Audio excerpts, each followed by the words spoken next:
జై తెలంగాణ, జై తెలంగాణ, జై జాగృతి, జై యూపీఎస్, జై బీసీ, జై భీమ్.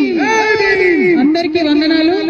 ముఖ్యంగా ఇంత పెద్ద ఎత్తున తరలి వచ్చినటువంటి మా ఆడబిడ్డలందరికీ ప్రత్యేకంగా వందనాలు. మా అన్నదమ్ములకు, అదేవిధంగా యూపీఎఫ్ నాయకులకు, జాగృతి నాయకులకు, సోదరులకు అందరికి కూడా హృదయపూర్వకంగా నమస్కారం. మీకు తెలుసు, ఇవాళ చేస్తున్నటువంటి కార్యక్రమం మామూలు కార్యక్రమం కాదు. తెలంగాణ జాగృతి అనేక పోరాటాలు చేసింది. కానీ ఇవాళ చేస్తున్నటువంటి పోరాటం చరిత్రలో నిలిచిపోయేటటువంటి పోరాటం అవుతుంది. అటువంటి చారిత్రక పోరాటంలో భాగస్వామ్యం పంచుకోవడానికి అనేక మంది వచ్చిండ్రు. వారందరికీ కూడా పేరు పేరున హృదయపూర్వకంగా ఉద్యమాభివందనాలు తెలియజేస్తా ఉన్నాను. ఇవాళ ఇందిరా పార్క్ దగ్గర ఇంతమందిని చేరి నిరసన తెలపాల్సినటువంటి అవసరం ఏమొచ్చిందో ఒకసారి ఆలోచించుకోవాలి. ఇంతమంది ఇక్కడికి వచ్చి మన పనులను పక్కకు పెట్టి, మన కుటుంబాలను పక్కకు పెట్టి, మన అన్ని అత్యవసరమైనటువంటి పనులన్నీ పక్కకు పెట్టి ఎందుకోసం ఇందిరా పార్క్ వచ్చినామో ఒకసారి ఆలోచన చేసుకోవాలి. ఇవాళ ఇక్కడ ఉన్నటువంటి ప్రతి ఒక్కరికి కుటుంబాలు, పిల్లలు, బాధ్యతలు అన్నీ ఉన్నాయి. అది జాగృతి కార్యకర్తలు కావచ్చు, యూపీఎఫ్ నాయకులు కావచ్చు, తరలి వచ్చినటువంటి విద్యార్థులు కావచ్చు, అందరికీ కూడా పర్సనల్ బాధ్యతలు ఉన్నాయి. అయినా ఇక్కడికి ఎందుకు వచ్చినాం, ఏం పట్టుదలత కోసం వచ్చినాం, ఏం పంతంతో వచ్చినాం, ఎందుకు పిడికిలు బిగించి ఇంతమంది ముందుకు వచ్చినాం అన్న విషయం చాలా సీరియస్ గా ఆలోచన చేసుకోవాలి. ఇవాళ తెలంగాణ రాష్ట్రం వచ్చిన తర్వాత సబ్బండ వర్ణాలు, సబ్బండ వర్గాలు అందరం కూడా సంతోషంగా బాగుండాలనే తెలంగాణ తెచ్చుకున్నటువంటి తెలంగాణలో అనేక మంచి పనులు చేసుకున్నాం. ఇంకా చేసుకోవాల్సిన పనులు కూడా ఎన్నో ఉన్నాయి. మరి ఆర్థికంగా, సామాజికంగా, రాజకీయంగా అన్ని వర్గాలు బాగున్నప్పుడే తెలంగాణ బాగుంటుందనేటటువంటి బలమైన విశ్వాసాన్ని కూడా మనందరం కలిగి ఉన్నాం. ఇక్కడ ఉన్న వాళ్ళు ఎవరు కూడా మామూలు మనుషులు కాదు. ఒక్కొక్కరు ఒక్కొక్క చిచ్చర పిడుగులు. ఎందుకంటే ఇక్కడ ఉన్న ప్రతి ఒక్కరు కూడా వేలాది మందిని కిందకెళ్లి ప్రభావితం చేయగలిగేటటువంటి నాయకులు, కార్యకర్తలే ఇక్కడ ఉన్నారు. మరి అలా ఏం పంతంతో ఇక్కడికి వచ్చినాం మనం? తెచ్చుకున్న తెలంగాణలో ప్రతి ఒక్కరికి రాజ్యాధికారంలో వాటా రావాలి, ప్రతి ఒక్కరికి ఆర్థిక అవకాశాలు రావాలి, ప్రతి ఒక్కరికి సమాజంలో గౌరవం దక్కాలి. సమాజంలో సగభాగం బీసీలు ఉన్నారు. మరి సగభాగం ఉన్నటువంటి బీసీలకు రాజకీయంగా సమ ప్రాధాన్యత దక్కాలనేటటువంటి ఉక్కు సంకల్పంతోనే ఇవాళ పిడికిలు బిగించి మనందరం ఇక్కడికి రావడం జరిగింది. గత కొన్ని నెలలుగా మనం ప్రభుత్వం వెంట పడుతున్నాం. మీరు కామారెడ్డి డిక్లరేషన్ లో చెప్పినట్టుగా పాటించాలే, బీసీలకు న్యాయం చేయాలని కోరుతా ఉన్నాం. తెలంగాణ జాగృతి, యునైటెడ్ పూలే ఫ్రంట్ మన యొక్క ఉద్యమాల ఒత్తిడితోని ఇవాళ అసెంబ్లీలో 2 బిల్లులు పాస్ అయినాయి. సావిత్రిబాయి పూలే గారి జయంతిని అఫీషియల్ గా ఉమెన్స్ టీచర్స్ డేగా ప్రకటించారు. పూలే గారి విగ్రహాన్ని మనం అసెంబ్లీలో అడిగితే వాళ్ళు ట్యాంక్ బండ్ మీద పెడతామన్నారు. ఒక్కొక్కటి ముందడుగు పడుతున్నది. ఒక్కొక్కటిగా ప్రభుత్వాలను కదిలించగలుగుతా ఉన్నాం, వారి మెడలు వంచగలుగుతా ఉన్నాం. ఇప్పుడు చాలా బలీయమైనటువంటి ఆకాంక్ష మనందరికీ. ఏందది? ఇవాళ జరుగుతున్నటువంటి లోకల్ బాడీ ఎన్నికలలో, రేపు తెలంగాణలో జరగబోయేటటువంటి స్థానిక సంస్థల ఎన్నికల్లో డిక్లరేషన్, కామారెడ్డి డిక్లరేషన్ లో చెప్పిన విధంగా 42% రిజర్వేషన్ ఇచ్చి తీరాల్సిందే అని ఇవాళ ఇక్కడ కూర్చున్నాం. 42% రిజర్వేషన్ కోసం 72 గంటల నిరంతర నిరాహార దీక్ష కోసం ఇవాళ ఇక్కడ కూర్చున్నాం. ఇది రాజకీయ పోరాటం కాదు, ఇది ఆత్మగౌరవ పోరాటం. బీసీల ఆత్మగౌరవం కోసం జరుగుతున్నటువంటి పోరాటం. గాంధీ గారు చూపించినటువంటి మార్గంలో మనం చేస్తున్నటువంటి పోరాటం. గాంధీ గారు ఏం చెప్పారు మనకు? మీకేదన్నా అంశం సాధించాలంటే, ఎవరి ఆకాంక్షలన్నా ముందుకు తీసుకొని వెళ్ళాలంటే హింస వైపు వెళ్ళొద్దు, మనల్ని మనమే కష్టపెట్టుకోవాలి. అందుకే ఇవాళ మేము ఉక్కు సంకల్పం తీసుకున్నాం. నాతో పాటు ఇవాళ ఇక్కడ యునైటెడ్ పూలే ఫ్రంట్ కన్వీనర్ బొల్లా శివశంకర్ గారు, యునైటెడ్ పూలే ఫ్రంట్ కో కన్వీనర్ హరి గారు, విజయేంద్ర సాగర్ గారు, కోల శ్రీనివాస్ గారు, కుమారస్వామి రజక గారు, రాచమల్లి బాలకృష్ణ నాయి బ్రాహ్మణ గారు, సురేందర్ ఆరేకటిక గారు, గోపు సదానందం గారు, ప్రవీణ్ వంజర గారు, రామ్ కోటి గారు, వీళ్ళందరూ కూడా 72 గంటల నిరాహార దీక్ష నాతో పాటు చేయడానికి ఇక్కడ సిద్ధపడి ఇక్కడ కూర్చున్నాం. ఇంకా మా ఆడబిడ్డల పేర్లన్నీ కూడా వస్తున్నాయి, వచ్చినాక అవి కూడా అనౌన్స్ చేస్తాం. మరి ఇంతమంది ఇక్కడ కూర్చొని ఎందుకు నిరాహార దీక్ష చేస్తా ఉన్నాం? అనేక రకాల పోరాటం చేసినాం, రాజకీయంగా అడిగినాం, రౌండ్ టేబుల్ సమావేశాలు పెట్టినాం, ప్రెస్ మీట్లు పెట్టినాం, మాకు కావాల్సింది ఏంది, ఆకాంక్ష ఏందని చెప్పడం జరిగింది. కానీ ప్రభుత్వంలో చలనం లేదు. ఇవాళ బిల్లు పాస్ అయి బీజేపీ మీద నూకేసి చేతులు దులుపుకుందామని కాంగ్రెస్ పార్టీ చూస్తుంది. మాకు సంబంధం లేదు, ఇది రాష్ట్రానికి సంబంధించిన బిల్లని చేతులు దులుపుకుందామని బీజేపీ చూస్తుంది. ఈ వేదిక నుండి స్పష్టంగా ఇవాళ నేను ఛాలెంజ్ చేసి రాష్ట్ర ప్రభుత్వాన్ని, గౌరవ ముఖ్యమంత్రి రేవంత్ రెడ్డి గారిని అడుగుతా ఉన్నాను. నిజంగా మీరు బీసీల పక్షపాత అయితే, నిజంగా 42% మీరు పెట్టిన బీసీల బిల్లు చిత్తశుద్ధితో పెట్టిందైతే, ఏదైతే బీజేపీ చెప్తుందో ముస్లింలకు ఉందేమో అనే అనుమానంతో మేము ఆపుతున్నామని చెప్తున్నారు. ఇవాళ కాంగ్రెస్ పార్టీ మీరు స్పష్టత ఇవ్వండి. మీరు ఇవాళ ప్రెస్ మీట్ పెట్టండి. ఇక్కడ పెడతారా, ఢిల్లీలో పెడతారా, రాహుల్ గాంధీ గారిని పెట్టుకొని పెడతారా, సోనియా గాంధీ గారిని పెట్టుకొని పెడతారా, మాకు సంబంధం లేదు. ప్రెస్ మీట్ పెట్టి ఓపెన్ గా డిక్లేర్ చేయండి, ముస్లింలకు 10% రిజర్వేషన్ మేము సపరేట్ బిల్లు పెడతాం అసెంబ్లీలో అని చెప్పి డిక్లరేషన్ చేయండి. ఒక క్లారిటీ ఇవ్వండి. దాంతో ఏమైతుంది, ఇప్పుడున్న 42%లో ముస్లిం మైనారిటీల రిజర్వేషన్ దీంట్లో ఇంక్లూడెడ్ కాదు, ముస్లింస్ కి సపరేట్ గా 10% రిజర్వేషన్ పెట్టాలని చెప్పి మేము డిమాండ్ చేస్తా ఉన్నాం. ఇక అప్పుడు బీజేపీ మీద ఉంటది బాధ్యత. ఈ 42%లా ముస్లింస్ లేరనే విషయాన్ని కాంగ్రెస్ పార్టీ క్లారిటీ ఇవ్వాలి. ఒకవేళ ముస్లిం సోదరులకు ఉంటే ఆ విషయం కూడా క్లారిటీ ఇవ్వాలి. కానీ మీరు ఏ విషయం చెప్పకుండా మేము బిల్లు పాస్ చేసినాం, బీజేపీ వాళ్ళు సంతకాలు పెడతలేరని మోసం చేయొద్దని చెప్పి మాత్రం కాంగ్రెస్ పార్టీని మేము డిమాండ్ చేస్తా ఉన్నాం. మేము ఇక్కడ 72 గంటలు కూర్చుంటాం. ఈ 72 గంటల్లో మీరు ఢిల్లీలో రేపటి నుంచి మీ అగ్రనాయకులు కలుస్తా ఉన్నారు. ముఖ్యమంత్రి గారు నేను డిమాండ్ చేస్తా ఉన్నా, వాళ్ళ పర్మిషన్ తీసుకోండి. ఎందుకంటే ఢిల్లీలో పర్మిషన్ ఇవ్వండి, గల్లీలో వీళ్ళు కుర్చీలో కూడా కూర్చునే పరిస్థితి లేదు. కాబట్టి ఢిల్లీలో మీ అగ్రనాయకుల పర్మిషన్ తీసుకోండి. ఈ 42% బీసీలకు సపరేట్ గా పెట్టండి, 10% ముస్లింల కోసం సపరేట్ గా పెట్టండి. ఆ క్లారిటీ ఇవ్వండి, ఆ స్పష్టత ఇవ్వండి. ఆ తర్వాత బీజేపీ గనక సంతకం పెట్టకపోతే, గవర్నర్ గారు గనక సంతకం పెట్టకపోతే మేము ఈ దీక్ష ఇక్కడ కాదు, ఢిల్లీకి పోయి జంతర్ మంతర్ మీద అక్కడే చేస్తామని కూడా ఈ సందర్భంగా మీకు తెలియజేస్తా ఉన్నా. ఈ స్పష్టత ఇవ్వకుండా, ఈ క్లారిటీ ఇవ్వకుండా నువ్వెంత అంటే నువ్వెంత, తూకిత్తా అంటే తూకిత్తా అని కాంగ్రెస్ బీజేపీ కూడా ఇద్దరు కలిసి మోసం చేసే ప్రయత్నం చేస్తున్నాయి, బీసీ బిడ్డలను మభ్యపెట్టే ప్రయత్నం చేస్తున్నాయి. ఈ ప్రయత్నాన్ని మాత్రం మేము ఎట్టి పరిస్థితుల్లో సఫలం చేయనిచ్చేది లేదు.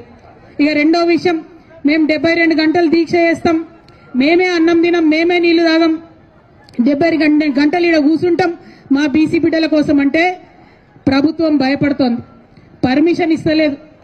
ఇవాళంటే మనం 10 నుంచి 4 వరకే ఉండాలంట. నేను డిమాండ్ చేస్తా ఉన్నా, ఆనాడు ఉమ్మడి ఆంధ్రప్రదేశ్ లోనే 48 గంటలు నిరంతర నిరాహార దీక్ష అంబేద్కర్ విగ్రహాన్ని అసెంబ్లీలో పెట్టడం కోసం చేసినాం. మీరు ఆంధ్రోల కన్నా పాపం అయిపోయినరా, ఆంధ్ర సర్కార్ కన్నా పాపం అయిపోయినరా మీరు?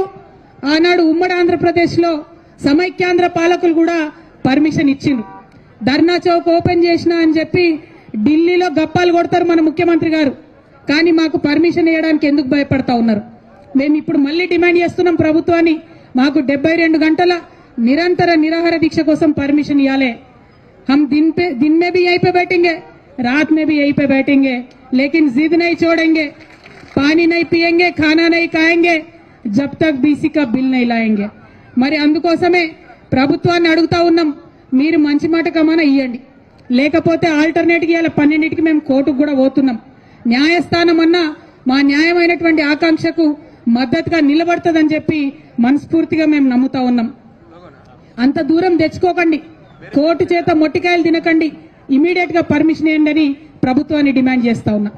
ఇక ఇంకొక విషయం, ఇక్కడ ఉన్నటువంటి మీడియా మిత్రులకు, ప్రధాన పత్రికా మిత్రులకు, శాటిలైట్ ఛానళ్ల వారికి, అట్లానే డిజిటల్ మీడియాకి, అందరికన్నా ఎక్కువ సిటిజన్ మీడియాకి మీ అందరికీ కూడా నేను చేతులెత్తి నమస్కరించి ఒక మాట చెప్తా ఉన్నా. మన ప్రజాస్వామ్యంలో 4 స్తంభాలు ఉంటే మీడియా అన్నిటికన్నా పవర్ఫుల్ స్తంభం. ఎందుకంటే మిగతా 3 స్తంభాలను కూడా ప్రశ్నించగలిగేటటువంటి అధికారం కేవలం మీడియాకు మాత్రమే ఉంటుంది. మిగతా 3 స్తంభాల యొక్క జవాబుదారీతనాన్ని లెక్కలు తీసి చెప్పేటటువంటి ఆస్కారం అవకాశం కూడా కేవలం మీడియా మిత్రులకే ఉంటుంది. మీరేదో జాగృతోళ్ళు ధర్నా పెట్టినరు, యూపీఎఫ్ఓలు ధర్నా పెట్టినరు, మేము లైవ్ ఇచ్చినాం, ఒక 2 హెడ్లైన్స్ కొట్టినాం, అయిపోయింది అని అనుకోకండి దయచేసి. మీది చాలా పెద్ద బాధ్యత. మీరు చరిత్రను రికార్డు చేస్తున్నారు. చరిత్రను మీరు రికార్డు చేస్తున్నారు. ఈ చరిత్రలో తప్పు లేకుండా రికార్డు చేయాలి. ఈ చరిత్ర న్యాయం పక్షాన ఉండి మీరు రికార్డు చేయాలి. ఈ చరిత్రను ప్రజల పక్షాన ఉండి మీరు రికార్డు చేయాలి. నేను డిజిటల్ మీడియా సోదరులను ప్రత్యేకించి కోరుతా ఉన్నాను. మీరు పెట్టేటటువంటిది గ్రామానికి పోతుంది. దయచేసి న్యాయం పక్షాన నిలబడండి. ఏది పడితే అది ప్రసారం చేస్తే చరిత్ర మిమ్మల్ని క్షమిస్తుంది అనుకోవద్దు. నిజాలు ప్రచారం చేయాలి. నిజమైనటువంటి బిడ్డలు చేస్తున్నటువంటి ఈ 72 గంటల నిరాహార దీక్షకు మద్దతుగా మీరు ప్రసారం చేయాలని చెప్పి మీడియా మిత్రులందరినీ కూడా నేను కోరుతా ఉన్నాను. మరి ఎక్కడెక్కడి నుంచో తరలి వచ్చినటువంటి మా నాయకులను, బీసీ నాయకులను అందరినీ కూడా మనస్ఫూర్తిగా నేను ఒకే మాట అడుగుతా ఉన్నాను. ఇది మనందరం కూడా చైతన్యం కావాల్సినటువంటి టైం. మనందరం కూడా జాగృతం కావాల్సినటువంటి టైం. ఏమైతుందిలే, కవితక్క కూసుంటది నిరాహార దీక్షకు, నాకేంది, నేను టీవీలో చూస్తా, నేను ఫోన్లో చూస్తా, మా ఊర్లో బాయికాడు ఉంటా, నేను ఆడికెళ్ళే టీవీలో చూస్తా అంటే కాదు. ఒకవేళ మీ ఊర్లో బాయికాడ పొలం కాడ మీకు పని ఉంటే ఆడికెళ్ళే మీరు సోషల్ మీడియాలో ఉద్యమం చేయాలి. ఒకవేళ మీరు ఎక్కడో ఊర్లో వంట చేసుకుంటుంటే ఆడికెళ్ళే మీరు సోషల్ మీడియాలో ఉద్యమాలు చేయాలి.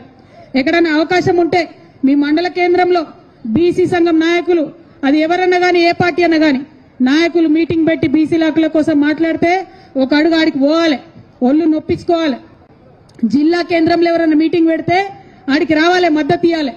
హైదరాబాద్ నడిగడ్డల మీటింగ్ పెడితే 1 గంట 1 రోజు నాది కాదు నా బీసీ బిడ్డలది అనుకొని ఇక్కడ దాకా రావాలి. ఎవరు కూడా బొట్టు పెట్టి పిలవరు. ఇవి ఉద్యమాలు, ఇవి పోరాటాలు. చేతులెత్తి పిడికిలెత్తి పోరాటం చేస్తేనే హక్కులు వస్తాయి తప్పితే ఉట్టుటిగా రావు. బీసీ ఆడబిడ్డలకు, అన్నదమ్ములకు ఇంకొక విజ్ఞప్తి చేస్తున్నా నేను. మనం ఒకసారి అడుగుతాం, 2 సార్లు అడుగుతాం, ఇడిచిపెడతాం. అట్లా ఇడిచిపెడితే హక్కులు రావు. మన హక్కులు సాధించే వరకు అవతల వైపు నుంచి మనం అడుగుడు మొదలు పెట్టగానే మొదటి విమర్శలు వస్తాయి. భయపడద్దు. రెండోసారి ఎక్స్ప్లెయిన్ చేసుడు మొదలు పెడతారు. ఆగిపోవద్దు. జవాబు వచ్చే వరకు పిడికిలెత్తి ప్రశ్నిస్తూనే ఉండాలి. ఇటువంటి ఉద్యమాలకు మద్దతు ఇస్తూనే ఉండాలి. అప్పుడే ఉద్యమాలు సాకారం అవుతాయి. అప్పుడే ప్రజలుగా ప్రజాస్వామ్యం బలోపేతం అవుతుందనే విషయాన్ని ఇవాళ మీ అందరికీ నేను తెలియజేస్తా ఉన్నాను. మళ్ళొక మారు మీ అందరు నేను ఒకటే మాట కోరుతున్నా. ఇవాళ 72 గంటల నిరాహార దీక్ష లోకల్ బాడీ ఎన్నికలలో 42% బీసీల కోసం రావాలని చేస్తా ఉన్నాం. చాలా మంది మాట్లాడుతున్నారు నాయకులు, మరి ఇంకెన్ని రోజులు ఎన్నికలు ఆపుతారు? ఎన్ని రోజులైనా ఆపండి, ఏం అర్జెంట్ ఏముంది ఎన్నికలకు? ఇప్పుడు మీరు చేస్తున్నది ఏంది? 2 ఏళ్ల నుంచి సర్పంచ్లు ఉన్నారా ఊర్లలో? 2 ఏళ్ల నుంచి ఎంపీటీసీలు ఉన్నారా ఊర్లలో? ఏం జరుగుతుంది అక్కడ? ఏం అభివృద్ధి జరుగుతుంది? ఇదివరకు కేసీఆర్ గారి హయాంలో జరిగిన అభివృద్ధి ఇవాళ పల్లెలలో కొనసాగుతున్నదా? లేదు. ఏం అర్జెంట్ ఉంది అట్లాంటప్పుడు?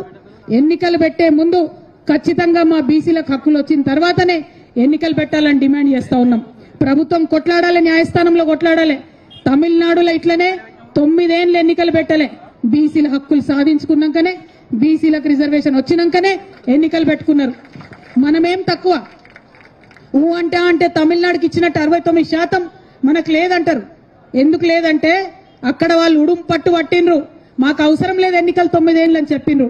ఇక్కడ మనం అట్లా ఉడుం పట్టు పట్టి అందరం కలిసి ఒక దగ్గర ఉంటే ఖచ్చితంగా మనకు కూడా రిజర్వేషన్ వస్తుంది. ఈ రిజర్వేషన్ వల్ల మరి జీవితాలన్నీ మారిపోతాయా? ఈ రిజర్వేషన్ వల్ల మొత్తం బీసీ సమాజం ముంగట పడుతుందా అంటే డెఫినెట్ గా ఒక బలమైన ముందడుగు పడుతుంది.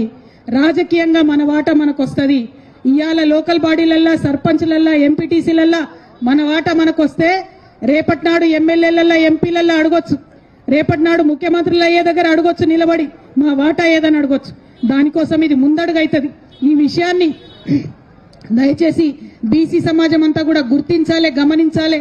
ఇది మన ఉద్యమం, మన ఇంటి ఉద్యమం అనుకొని ఇంటికొక్క బీసీ బిడ్డ తరలి రావాలని చెప్పి హృదయపూర్వకంగా, వినమ్రంగా నేను వేడుకుంటా ఉన్నాను. మరి మళ్ళీ ఒకసారి చెప్తున్నాం, 72 గంటలు దీక్ష పట్టినాం. నీళ్లు తాగేది లేదు, అన్నం తినేది లేదు, ఇందిరా పార్క్ వెళ్ళి కదిలేది లేదు. ప్రభుత్వాన్ని రిక్వెస్ట్ చేస్తా ఉన్నాం, ఇదివరకు తెలంగాణ జాగృతి ఏ ఉద్యమం చేసినా ప్రభుత్వం ఇచ్చినటువంటి సమయానికి లోబడే ఉద్యమాలు చేసినాం, శాంతియుతంగా ఉద్యమాలు చేసినాం. ఇక్కడ నిలబడ్డాం, ఇక్కడ ఉన్నాం, మా గోడు మేము చెప్పుకున్నాం, మా హక్కులు మాకు కావాలని నినదించినాం. అంతే తప్పితే ఎటువంటి అసాంఘిక చర్యలకు పాల్పడలేదు. కాబట్టి ఖచ్చితంగా మాకు పర్మిషన్ ఇవ్వాల్సిందే, 72 గంటలు పర్మిషన్ ఇవ్వాల్సిందే. ఒకవేళ 72 గంటలు ఇయ్యం, మిమ్మల్ని తీసుకుపోయి పోలీస్ స్టేషన్లో పెడతామంటారా? అక్కడనే దీక్ష చేస్తాం. మిమ్మల్ని తీసుకుపోయి హాస్పిటల్లో పెడతామంటారా? అక్కడనే దీక్ష చేస్తాం.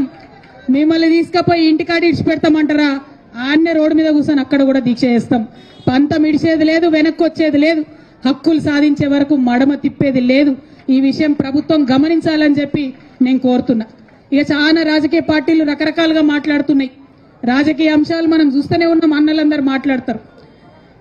ఈ రాజకీయ అంశాలన్నీ ఎదురు తీసుకొని వాటన్నిటిని పక్కకు జరుపుకుంటూ మన ఆత్మగౌరవ బావుట నిలబెట్టాలంటే బీసీ బిడ్డలందరూ కూడా కలిసి ఇవ్వాలి, మద్దతు ఇవ్వాలని చెప్తూ మళ్ళొకసారి మీ అందరికీ ఉద్యమాభివందనాలు తెలియజేస్తున్నాను. Thank you. జై తెలంగాణ, జై తెలంగాణ. సాధిస్తాం సాధిస్తాం సాధిస్తాం సాధిస్తాం సాధిస్తాం సాధిస్తాం. ఏకార్ దక్కా, ఏకార్ దక్కా, ఏకార్ దక్కా. జై భీమ్, జై ఫూలే, జై తెలంగాణ. Thank you.